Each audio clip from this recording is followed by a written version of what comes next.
Buongiorno e benvenute a tutti. Siamo qui oggi per presentare il nuovo libro di Alexandra Pope e SJANIE HUGO WURLITZER, Wild Power, la tua forza selvaggia. Un libro, ancora una volta, tutto dedicato al ciclo femminile e alla consapevolezza di questa ciclicità come forma di presa di potere per ogni donna. Il sottotitolo è Risveglia la via femminile attraverso la magia del ciclo mestruale.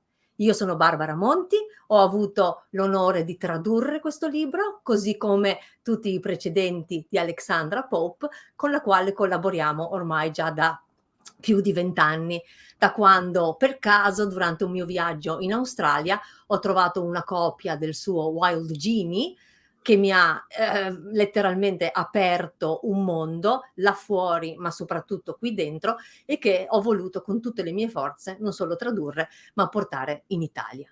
Ora siamo di nuovo qui per la macro edizioni con il nuovo libro Wild Power, fresco di stampa, proprio uscirà nei prossimi giorni, e abbiamo il piacere di avere con noi Alexandra Pope, SJANIE HUGO WURLITZER, alle quali potremo fare alcune domande. Quindi benvenute, welcome Alexandra, welcome SJANIE. Thank you so much, Barbara. Thank you for joining us. It's so a we joy can to have be with you, to see you. Thank you. We can have the chance of talking about your new, beautiful, powerful book, Wild Power, coming out in these next day in Italy. So I have a little quote. Ho una piccola citazione che ho preso proprio dalla prima pagina del libro per cominciare, che dice: cominciamo con un'idea selvaggia. Come donna sei programmata per il potere e il viaggio verso la realizzazione della pienezza e della bellezza di questo potere si trova nel ritmo e nel cambiamento del tuo ciclo mestruale. L'energia contenuta nel tuo ciclo mestruale è una forza che noi chiamiamo Wild Power. Si tratta di una presenza vivificante, un'intelligenza sacra che contiene la matrice di chi sei realmente e del tuo massimo potenziale. So this was an initial quote from your welcome in the book. What is wild power? Wild power is the phrase that we came up with to capture the spirit and feeling of what it is that we can really touch into at menstruation. So at menstruation, it's possible, if you are paying attention to your cycle and allowing yourself to slow down and stop and drop, it is actually possible to drop into an amazing connection with yourself and like your true essence, Barbara. And in that feeling of knowing yourself, really knowing yourself, you get this marvelous clarity about what it is that you're here to serve and do in the world, your calling, if you like. So we think of that phrase, wild power, as both describing this essence, touching, it's a way of speaking of this essence of ourselves, but also it's the term we use for your calling, isn't it, SJANIE? Would you like to add some embellishment to that? Yeah, no, that's exactly it. This place we can touch into at menstruation, where we really know ourselves, but even more than that, we feel the rightness of who we are. That's the experience of tasting your own wild power. There's this lovely affirmation that comes with it that then in a way prepares you to step out into the world and be who you are and give the gifts that you have to give. And it's very singular to you. You know, everybody's wild power is very unique. It's what we like to think of as their particular genius, their particular brilliance. This is beautiful what you said, especially because, as we know, it is not the mainstream comprehension of the menstrual cycle that it should be a resource for well-being, but mostly for power. And also the word power associated to women, that is not, mainstream either. So I think it is very powerful in itself that we can put into the wider conversation that your cycle, which is something that you don't even do on purpose. It's Mhm. I know. built in, it's free, It's free. inside, It's and it can be such a powerful initiatory journey for each woman and every woman. Yeah, that's absolutely right. This is what is so beautiful and miraculous about it, Barbara. But there is one piece that is probably important to bring in here, which is that although the cycle is built in, all this resource and power that we speak of really is awoken when we pay attention to our cycle. That's the key ingredient, paying attention to it, but also cooperating with it, not fighting it, and not going against it. Because of course we all have this built into our body, but we've been taught to deny it, fight against it, keep going at the same pace and rhythm as if we aren't changing. And that's what causes so much tension and stress and a lot of the illnesses that women experience. So that is really the missing ingredient, and it's what we call the practice of menstrual cycle awareness, giving our cycle attention in a way that allows it to be a resource and a source of power for us. And your book is so helpful with a series of techniques, ingredients, ways that help every woman to pay attention to herself, maps, examples. It's so packed with the hints, because for us it's difficult, it's not, as you said, it's not habitual to pay attention to what happens inside us, and when we do, to think that it's something that is even good for us. So one of the beautiful things, very practical things about your new book here, Wild Power, is that it actually teaches you step by step by step how to pay attention to yourself and your menstrual cycle. Yes. Yes, that's absolutely right, Barbara. We are nothing if not pragmatists, Shani and I.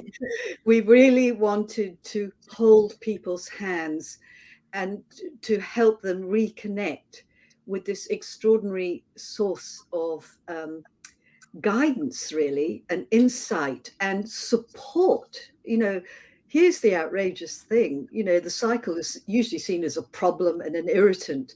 But the moment you step onto the path of cycle awareness, you sort of come into a feeling of being held by something that's holding and guiding you.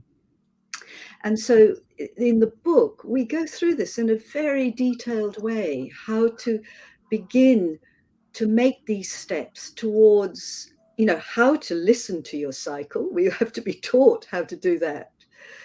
And how to dare to trust its different changing energies and moods. Because, of course, lo and behold, we all know this, we are not the same the whole month through.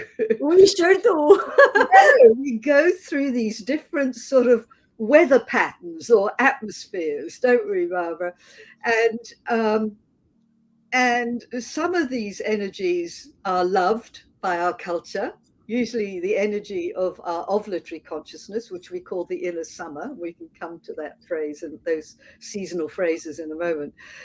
But then when you're menstruating and you feel this profound need to pull away from the world and to do nothing and to just chill and sort of, I don't know, stare at the stars and the moon and stare at life and wonder and let go. This is not seen as very kind of, interesting. Valuable. Yeah, it's not seen as valuable, and it's an inconvenience to everyone. Inconvenience. But I mean, here's the wild thing.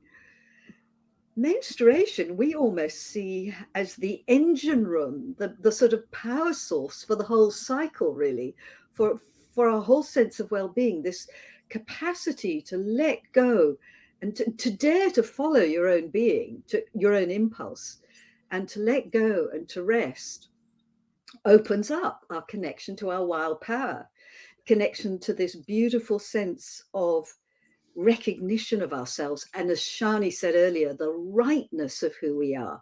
When you taste that, honestly, I mean, I can almost remember it for myself now, because of course I'm post-menopause, this incredible feeling of love would come into me, this sense of, and actually a joy. It's like, oh wow, wow, oh wow, I'm going to say it again.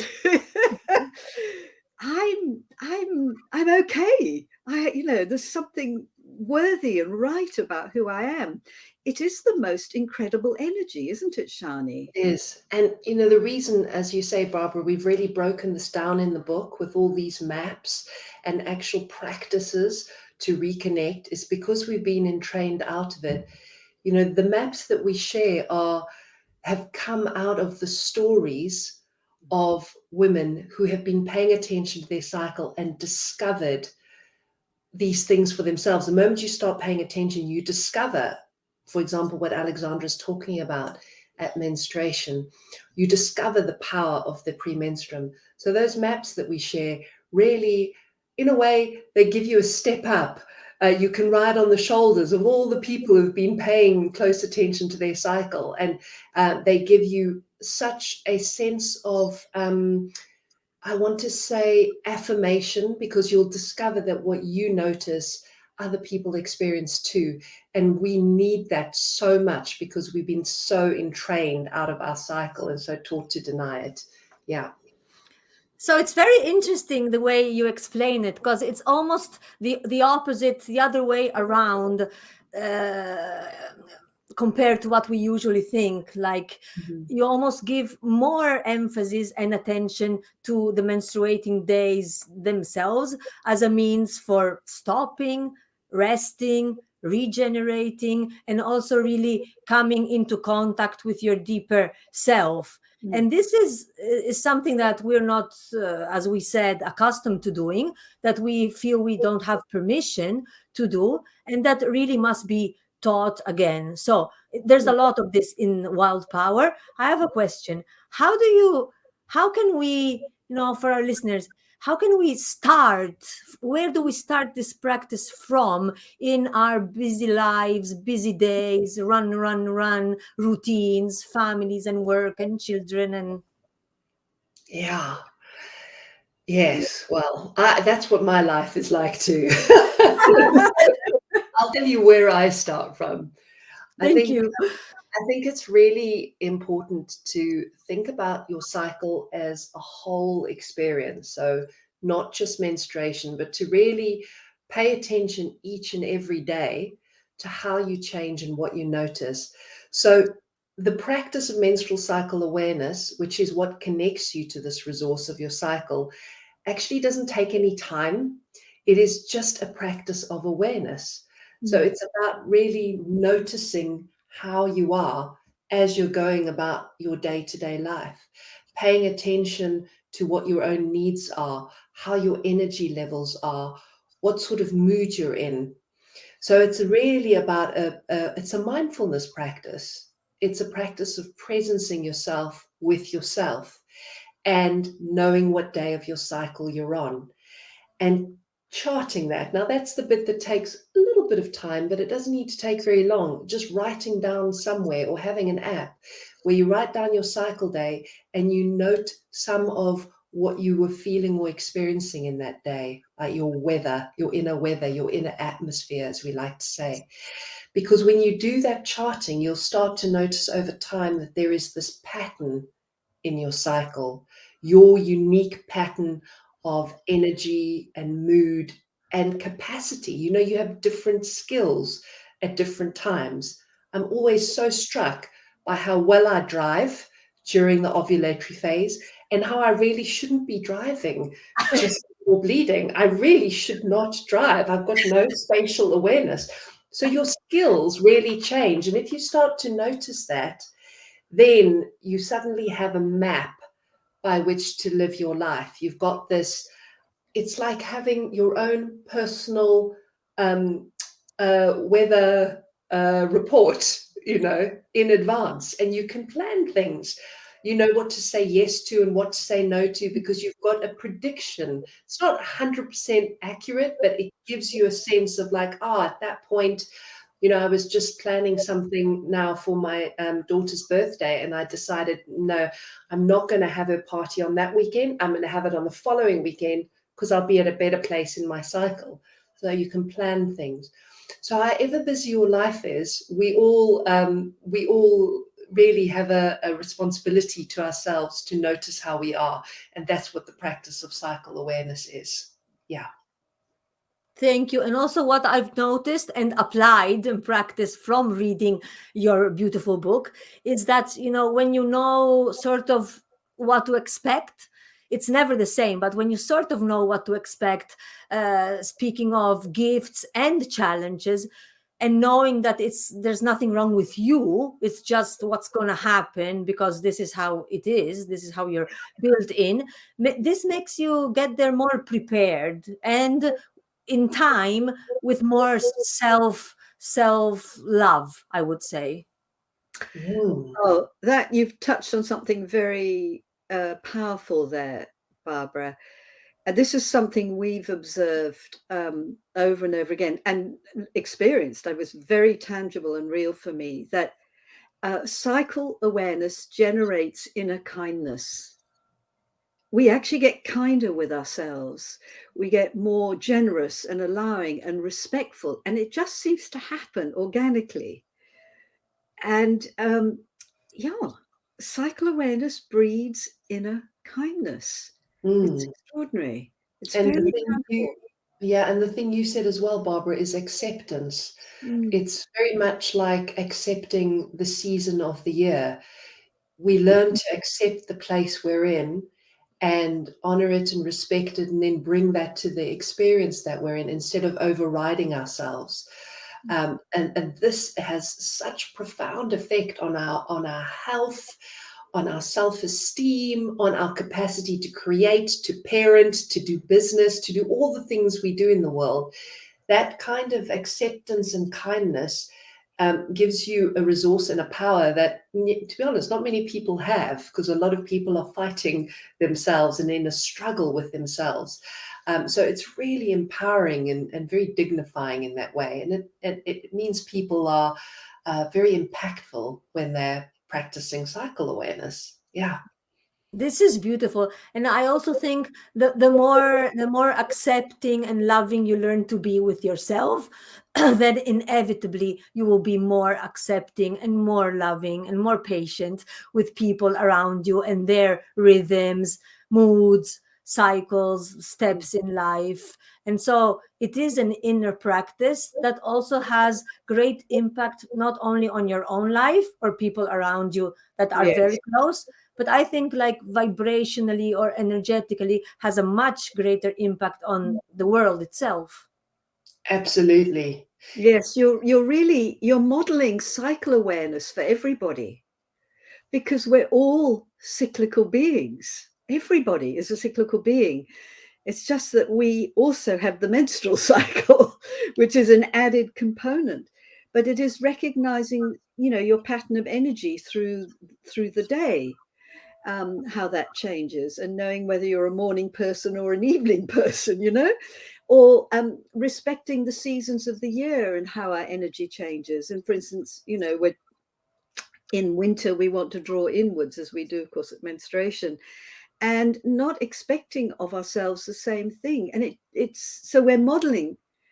We're modeling a relational way of living, Barbara, instead of imposing an agenda of how you're supposed to be all the time, like a robot or an automaton, it's this response to ourselves, because we're human. We go up and down. We have moods and energies, we change. And we don't instead of labeling them as a problem, we go, oh, today I'm feeling more tender and inner. Yeah. And that's not a problem. It just means I'm more sensitive to everything today. And then there'll be another day where I could conquer the world today, and just don't get in my path today, where we're, you know, plow through everything. Yeah. And it's so important to have these different changes of energy, because if we didn't, we would just become, if we were just always in that doing mode, we'd become very numb, very deadened. And I mean, it is the path to burnout. Yeah. Path to burnout. And I was going to add to that and say, you know, in us being cycle aware, even following this rhythm of activity and rest, which is built into the cycle, menstruation, the time of rest, ovulation, the time of activity, in us living that, we are really modeling sustainability as well. And, you know, what Alexandra's pointed to there is your personal practice of cycle awareness is helping to create a more sustainable world. And that's where this is actually not just for you, but it's a form of activism for the world. And it really reconnects us with nature. And that's something we know we all really need, and our planet most certainly needs from us. So yes, Yeah, thank you. And I think this is something that is very special and unique in your book compared to many other beautiful books on the subject, because it really opens up this cycle, feminine cycle awareness, to the rest of the world and ecology and the greater good and, you know, world peace, we can say. And it really, this is empowering for a woman to know, because many times we ask ourselves, what can I do, you know, weak me, how am I to change the world, what impact can I have, I'm so busy doing my things. And just knowing that through this awareness of your being, you contribute to the greater good and a change we all want to see in the world. This is so empowering to me. I think this was fantastic. this is so empowering. And Barbara, you know, I think the thing that touches me so much is it can be as simple as, you know, when I think to myself, what can I do to make a difference in the world? Some days it can be as simple as following my body and my need to rest. And I find that so beautiful, that is what a profound contribution that can be, that in me honoring myself and my cycle, I'm really honoring life. Yeah, it's very, very beautiful. How is, Alexandra, how is a resting woman a more powerful and effective woman in this world? Because this is not how they depict us. No. Wow, that's an amazing question. How is a rested woman more powerful in the world? A rested woman is resting in herself. She is moving. So she's surrendering into who she is. So she's got this connection to herself. She is rested. That is, she has energy in her body. Her nervous system will be nice and soothed because she's rested. And because if she's not rested, her nervous system will be all reactive and irritable and cranky. Yeah. So she's bringing a sort of calm, a greater presence to the world. But perhaps more, the thing that's most important for me as I feel into this is that a rested woman is really connected into themselves. They're rooted in themselves. So they're coming from this deep connection.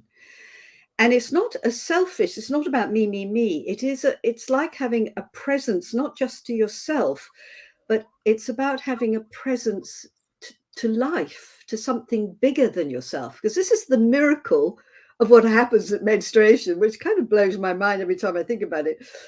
And well, I shouldn't go there with postmenopause. That's another conversation. This is for the next book and our next interview. Promise. Yeah. I'll hold the menopause conversation, but it is all leading to that. Now I've distracted myself from my point.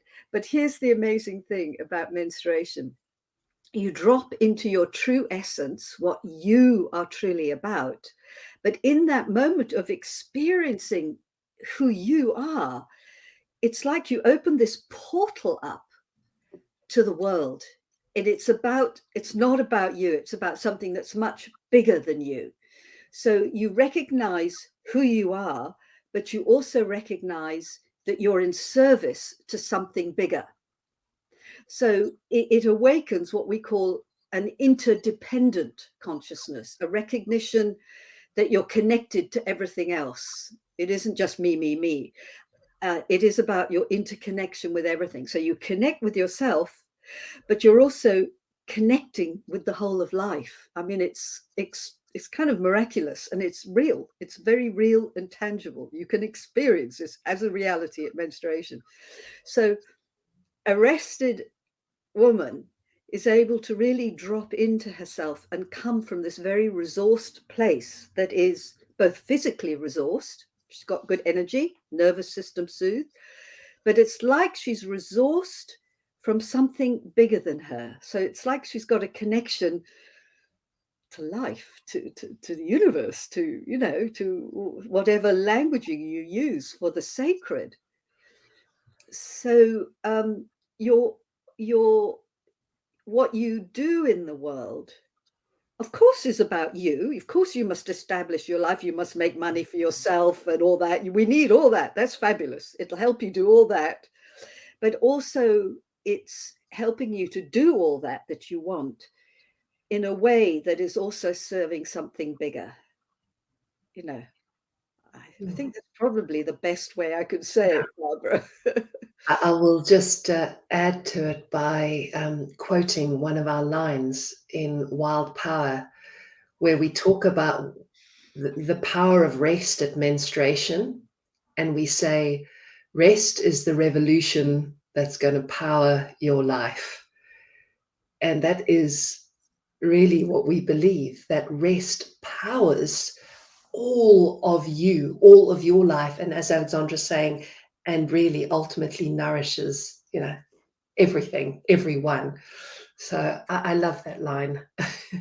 This is so beautiful. And also what I'm thinking now, and maybe our listeners are thinking the same, is why didn't they tell us this before? Had we known. And of course, next thought is thank you for telling us in such a practical, detailed, funny sometimes, and profound at many times way, so that each and every woman can now have a chance to look, live, feel her own cycle differently for herself, and also for all the women, and for the world, and for the rest of the world. So I really think you did a beautiful job, and we're very happy to have Wild Power in Italian now, coming out in these next few days, beginning of February.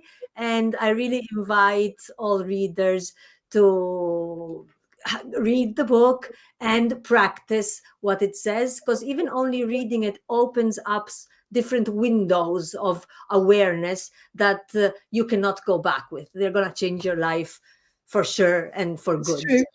Yes, it's true. Absolutely. Yeah. It's very dangerous. Yeah, never going back. And I want to just add one other thing to it. Definitely read the book and practice cycle awareness. And the third thing I want to add is find other people who are practicing cycle awareness and start talking about it with people. Start sharing what you're learning about your cycle, because we really need each other to support us in our own practice, because we're changing the culture.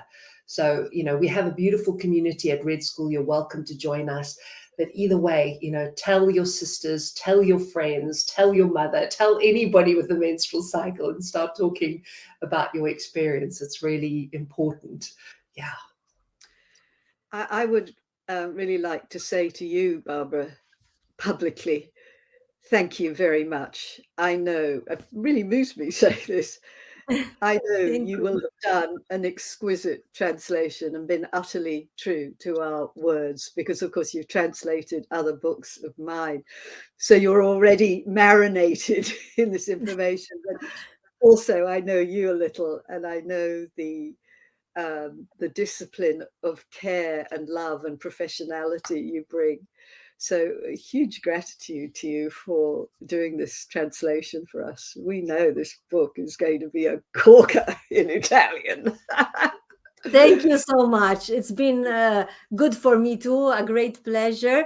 And I really also want to thank Macro Edizioni, the editor, because they're always very brave and cutting edge in the future, and they take chances that others will not take. And so thank you a lot. I wish you good work. I wish you luck for the book, for your next book, which I know you're already ahead and writing, and hopefully we'll meet again to talk not only about the cycle, but about what happens in and through and after menopause next time. Yes, Barbara. Thank you so much, Barbara. And thank you to Macro. Thank you to Macro. Thank you, Alexandra, and thank you, SJANIE. And ringrazio ancora tutte le nostre ascoltatrici. Queste parole di Alexandra e SJANIE sono sempre un grande potenziamento. È una rivoluzione riposare, è una rivoluzione vivere il proprio ciclo mestruale come fonte di consapevolezza, di rigenerazione, di integrazione fra il corpo, la psiche, la mente, lo spirito perfino, e tutto quello che creativamente si può portare là fuori nel mondo. Quindi Wild Power, scopri la tua forza selvaggia. Grazie a tutte.